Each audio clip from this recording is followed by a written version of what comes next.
Well, I wouldn't say it's the perfect ambient lighting, but despite the fact it looks like a home video, this will have to do for now. Hello, this is Maria Emil from Bells and Spells, and I am here today to do an Oracle card review. A little preface, I don't normally use Oracle cards. I'm not overly fond of them. I feel like they take out a lot of meaning usually. However, I was really attracted to this one. There's another one I have that I got previously that I don't like using, but I have it for reasons. Though it does have great art, and I guess I'll do a review of that one eventually.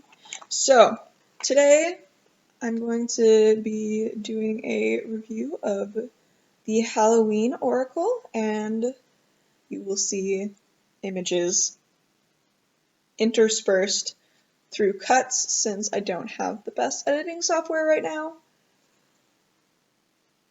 This book is fantastic. I love how durable it is. And the inside says this deck is dedicated to all those who still love to play on All Hallows Eve, which is fantastic because Halloween is my favorite holiday.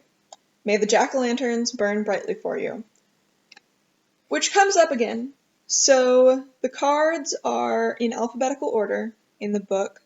For the most part, what I'm planning on using for selecting cards is going to be using a pendulum with them. And I'm just going to go through that. Talks a bit about Halloween and All Hallows Eve and Samhain. At the beginning, underneath Trick or Treat, Truth or Dare, a little about the scariest night of the year. There's a wonderful picture that is very interesting and kind of obviously photoshopped, if you're familiar with Photoshop. If you hear noises in the background, that's the family dog. Hi, Guinness. Do you want to come say hi to the people? Look. There you go. Oh, dear. So that's Guinness. He is the family dog. And apparently he is getting in on this. Hi. Hi.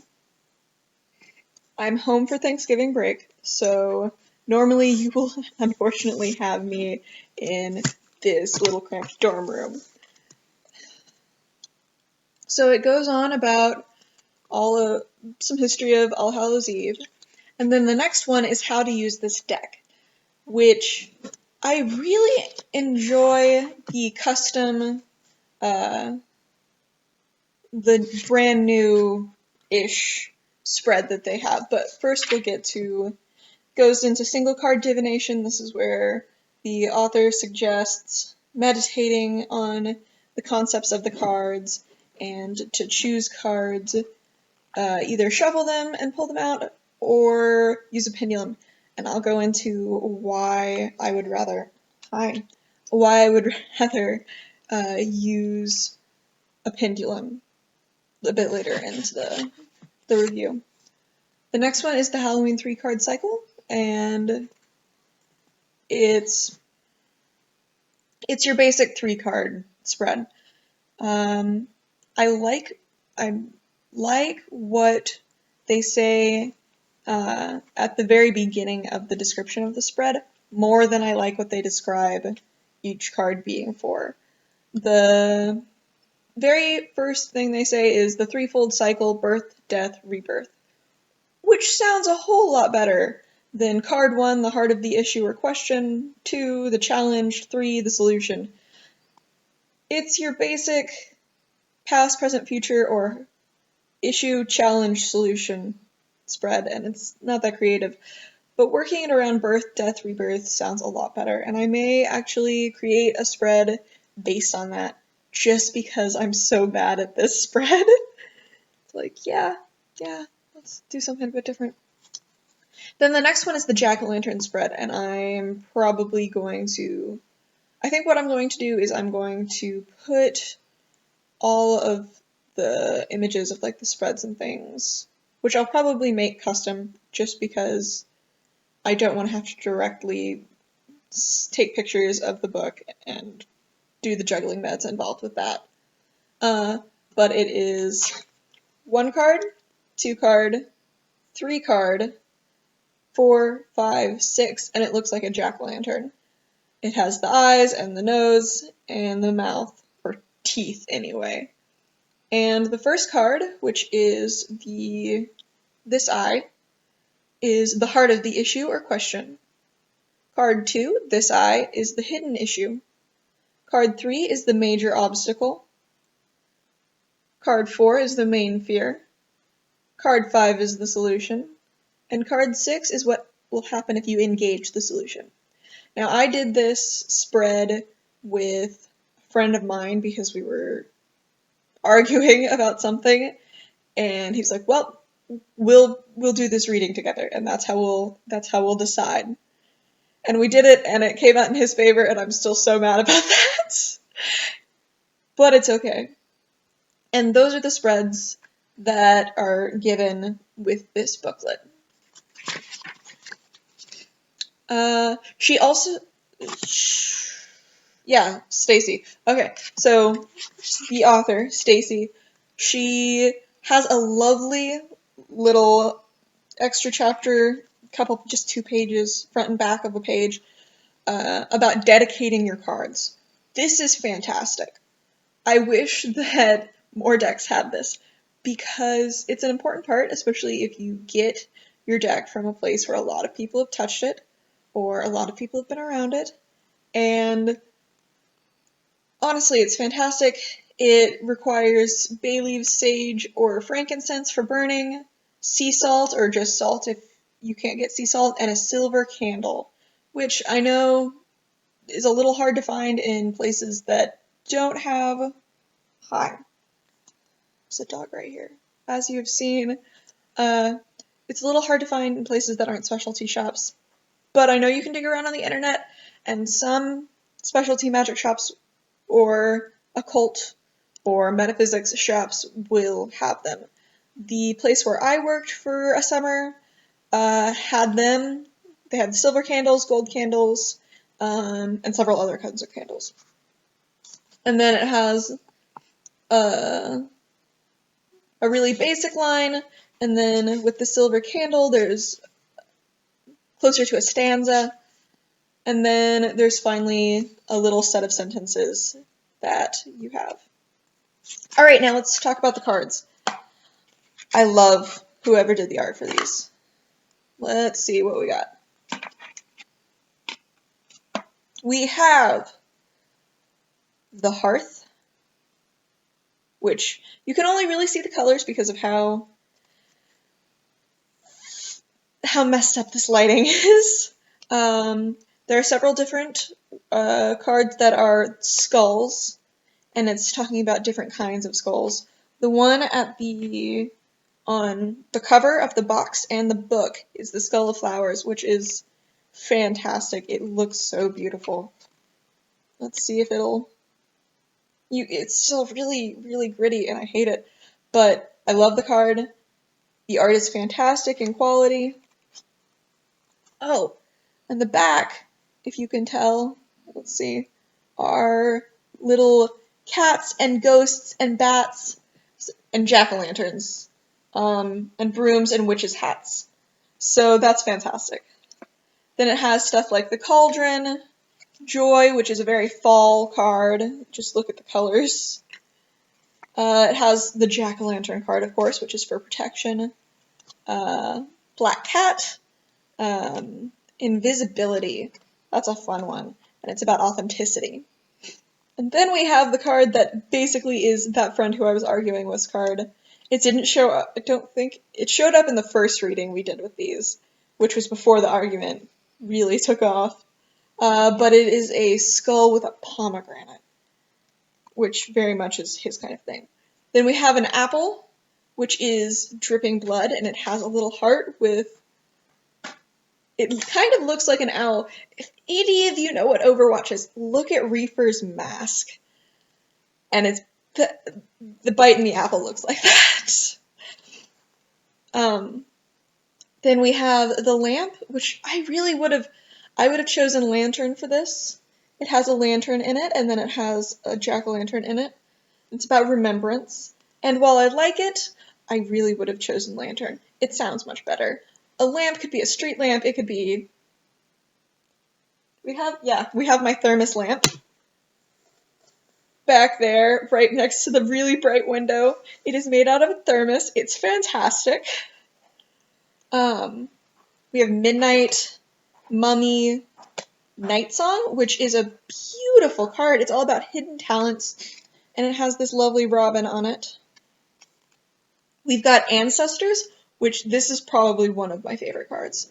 Underworld, I'm fond of Night Song, but Ancestors is so cool. It's a tree, and then it has some kind of moss, or it doesn't exactly make sense, but it has the DNA. Let's see if I can get it closer into... Yep, it has the DNA, which is so cool. Guinness. I know, I see you. And then we have one for the owl. We have another... What do we hear? What do we hear? Oh well. The dog is gone. We have another kind of Halloween costume one, which is the werewolf. We have one for the veil, which, honestly, all power to whoever came up with what would be in this deck, because the veil is probably... It's not my favorite card looks-wise, but it's my favorite card that they have, because they have it. And I love when people reference the veil. The death card is fantastic. It has a death moth, which you might understand because of Silence of the Lambs, and a skull. And it's the eternal cycle begins again. It's basically the death card in tarot, which is fantastic. Then we have Dawn, which has another owl, and it's the light after the darkness. And while I sound kind of dramatic about these, it's because it's Halloween cards. Everything is melodramatic, and I love it so much. Forgiveness is one of the cards, and it seems a little funerary, I'm gonna say. It has a flower that I recognize from seeing in some funeral arrangements of flowers. Eternal Love is another really cool one. It looks like it could go underneath either the Graveyard card, or more accurately, the Ancestors card. It's a really interesting composition. Graveyard is, of course, just a normal tombstone, though it's kind of cool. We have a Ghost, which looks beautiful. It looks a little like an asylum. We have the Spider, which is probably both my favorite and least favorite card to get when using this deck. It looks so cool, but it's definitely a call-out post. Like, it's a call-out at you. We've got the Skull of Light, the Witch, which is another of the Halloween ones. Unfortunately, she is green. Hey! No dog. We have the Witch, and then we have Barmbrack, which is this interesting, like, sweet bread. Not sweet bread. No, not sweet bread. But a sweet-ish bread that is part of, I think, Irish culture is what they talk about with it. Where there's stuff baked in. And it's used as a fortune-telling device. Then we have the Skeleton, the Skull of Stars, which is, as my friend puts, my card, while Underworld is his card. We have one for Winter, we have one for Scrying, and then we have Lady de los Muertos, who is just as attractive as she always is. Like, even as a skeleton, she's attractive. Death has its own allure. Okay, so now I'm going to go into more of the cards as a card. I can't shuffle these. I really can't. They're the perfect thickness. They're just a great size for an Oracle deck. I love the backs. They're so slick from the satin finish, which I love. I love the satin finish, but they're so kind of... you can't shuffle them together. Not the normal way, because they'll stick to each other. So while I love that it has the satin finish on both ends, it's really hard to use. It's hard to shuffle them. I find that is another issue with a lot of Oracle decks. So that's sad for me, because I can't shuffle them, and shuffling is usually my favorite part of a deck, which it'll probably show up when I'm doing a review of an actual tarot deck, because I will shuffle it because I love the sound so much. Certain ones just sound so amazing. It's fantastic.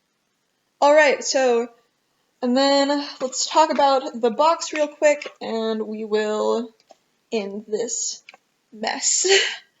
The back of the box has a nice little blurb on what it's about, and it says how many cards there are. There are 36. It has 4 of the other cards that aren't on the cover on there, and it's a pretty good range. And I love the first little section. Unleash your inner monster and trick or treat your way into a connection with the most magical and scary night of the year, Halloween. I love that. That's fantastic. I love this deck so much. I get a kick out of using it. It calls me out all the time whenever I use it, which honestly I need. And it's very much a deck where that friend of mine and we get along with it. It's very much a deck that we both connect with. And that's nice. It's nice with friends like him to have a deck that you can connect with each other with, especially when you're far away. Alright, so that is the end of this. Oh, this box is wonderfully thick. Like, I can fit this, the book, and like a couple things inside. It's fantastic. One thing I hate about most tarot cards is they don't come in a good box. I would love if we got more tarot cards that had a good thick box like this, and other Oracle decks. It's just like, why? Anyway, around here I will be putting in the jack-o'-lantern spread as I've mocked it up. Have a wonderful rest of your fall, guys, and winter is coming soon. I'm sure I'll do something for Yule. And that's all, folks.